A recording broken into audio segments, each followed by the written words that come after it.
The Cat Without an Observer. He first heard it from his grandfather on a winter evening when he was 7 years old. His grandfather was at the kitchen table, peeling an apple in an unbroken spiral, slowly, the way old people do, and said, almost to no one in particular, "One day, someone will know what we wear." He didn't understand. He asked who. His grandfather smiled and said, "God. God will know." He heard it again at the age of 13, from his history teacher after a long lesson on the fall of Rome. The man stood at the window with his hands behind his back and said, "We don't really know what they wear. Not the people, not really. But one day, history will know what we wear." He heard it again at 20, on the night before his father died. His father held his hand, the grip already weaker than he remembered, and said, "I won't be there, but your children will know. Or theirs. Someone eventually will see what we wear and decide." 3 voices, 3 versions, 3 men who all believed in their own way that there was someone somewhere ahead of them capable of saying who they had been. He carried that idea with him, questioning it for a long time.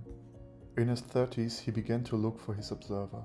Not as a project, not consciously. It happened the way questions do when they get under the skin and stay. He started with history. He read everything he could. Empires, dynasties, revolutions, forgotten cultures. He wanted to find the place where someone had finally seen a civilization for what it was. But everywhere he looked, he only found other men writing about other men, all of them in the same fog as him. Herodotus on the Persians, Tacitus on the Germans, the historians of the British Empire who thought they were seeing it clearly, and the next generation who called their clarity blindness, and the generation after who called that blindness too. There was no final account. There was an endless chain of witnesses, every one of them sitting in the same room. He turned to religion, he walked into churches, he read the Quran, the Bible, the Upanishads, the Pirkei Avot. He sat in temples and listened to people speak of a being who knew everything, who weighed every soul, who would one day open the book. He wanted to believe. Sometimes he came close, but every time he tried to take hold of his observer, he noticed that everything he heard about him came from human mouths.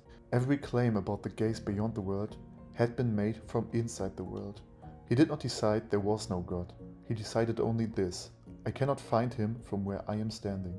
He looked at the stars. This was the loneliest part. He drove out to the fields where the city light couldn't reach, and he lay in the grass and looked up. He thought, surely something out there is watching. But the stars did not look back. They were not eyes. They were furnaces, vast and indifferent. And the light from them was older than his grandfather, and his grandfather's grandfather, and would still be older when he was gone. There was no glaze in the sky, only matter and time. Finally, he thought about the future. This version made the most sense to him at first. Surely, he thought, future generations will know. They will look back at us the way we look back at the Romans, and they will say, this is what they were. The ones who had the chance to save the planet. The ones who built the first machines that could think. The ones who stood at the edge of something and either crossed it or fell. They will know. But he sat with that thought, and it began to dissolve.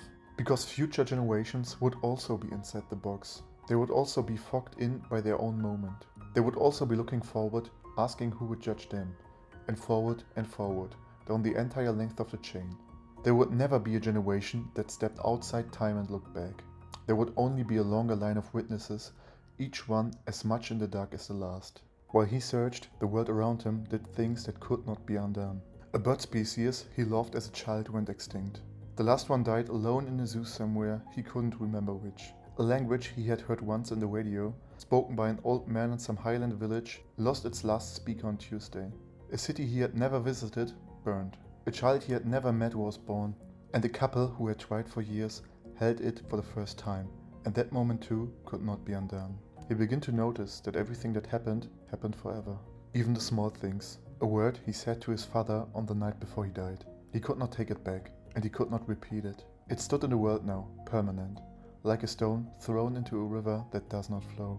And he thought this is how we measure ourselves. Every act that cannot be undone is a small fixing of who we are. Not a complete answer, never that. But a small piece of one, a little bit of state, made permanent. But these pieces were never gathered together. There was no place where someone took them all and assembled them and said, this is what they were. There were only the pieces themselves, scattered through time, and human beings who lived among them, and could only see a view of them at once. He was 46 when he finally saw the shape of it. He was reading something, he would forget later what it was, an article about physics perhaps, or a paragraph in a book he had picked up by accident, and the words Schrödinger's cat came up. The thought experiment. The cat in a box, neither alive nor dead, until someone opens the lid. He stopped, because he saw suddenly that the picture matched. Humanity in the universe, like the cat in the box, the state undetermined, the waiting for someone to look. He had been searching all his life for the one who would open the lid. God, history, the stars, the future, and now he had a name for the situation. We are Schrödinger's cat. For about a week, he felt he had understood something. Then he sat with it longer, and the picture turned. Because Schrödinger's cat, he remembered now, is not a story about an unanswerable question. It is the opposite. The whole point of the experiment is that, in the end, someone opens the box. The lid comes off. The state collapses. The cat is either alive or dead, and now we know. That is what the experiment is for, to be ended. But our experiment, he saw, has no such ending. There is no moment scheduled, no observer queued up, no lifting of the lid penciled into the calendar of our cosmos. We are not waiting for a measurement. We are in something the original cat is not in. We are not Schrödinger's cat.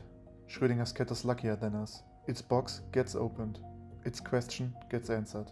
We are something stranger. We are a cat in an experiment no one finishes. We are a state no one will ever collapse. We are inside a box whose lid may never lift. He put the article down and stood at the window for a long time. That night he could not sleep. He walked through several thoughts, one after another, looking for a place to stand. The first thought was this: if no one will ever measure us from outside, then we must measure ourselves. Every act we choose is the only measurement that will ever happen. We are not waiting for a verdict, because we are the verdict. The act of caring whether we will be measured is itself the measurement. There is no later observer. There is only us, here, looking at each other and at what we do. It was a beautiful thought. It almost held him, but then it slipped, because he knew himself and he knew his species. And he knew that we look at each other badly. We measure each other in fragments, with bias and forgetting, with envy and with love. None of it adds up to the kind of seeing he had been looking for. Telling him he could be his own observer was, in the end, a little like telling a blind man to be his own light. The shape of the answer was right, the substance wasn't there. So he moved to a second thought. Perhaps the question itself was wrong. Perhaps what we were really was never a question that could be answered, even in principle. Perhaps there was no fact of matter to find.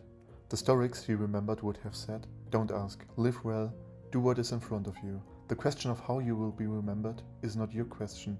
It belongs to no one." He turned this over for a while. It was steadier than the first. It was older, and it had carried people through worse nights than this. But he could not quite take it, because he did, in fact, want to know. Not as vanity, as something deeper. The longing itself felt like part of being human, of being the kind of creature that imagines a view from nowhere and longs to be seen from there. To be told the question doesn't exist was, for him, like being told longing didn't exist. And it did, he felt it. He could not pretend not to. So he came, slowly, to a third thought, which was almost not a thought at all. It was this: he would not know, he would never know. There would be no measurement, no opening, no later voice telling him, or any of us, what we had been. The box might never lift, and he would still have to live. That was all. That was the whole of it. It wasn't an answer, it wasn't a comfort. It wasn't even really a position, more a way of standing in a room with the question without pretending to have solved it. The first two thoughts had each tried to give him a shape to fill. This one didn't. It just left him there, and somehow that was the one he could carry. He lived another 40 years. He did not become wise in any of the usual ways. He did not write a book.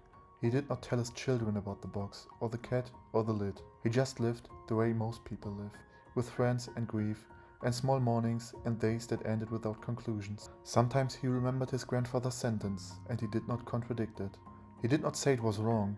He just stopped waiting for it to come true. When he died, he was 86, alone in a room with the window open, and the last thing he heard was a bird outside, calling once, and then nothing.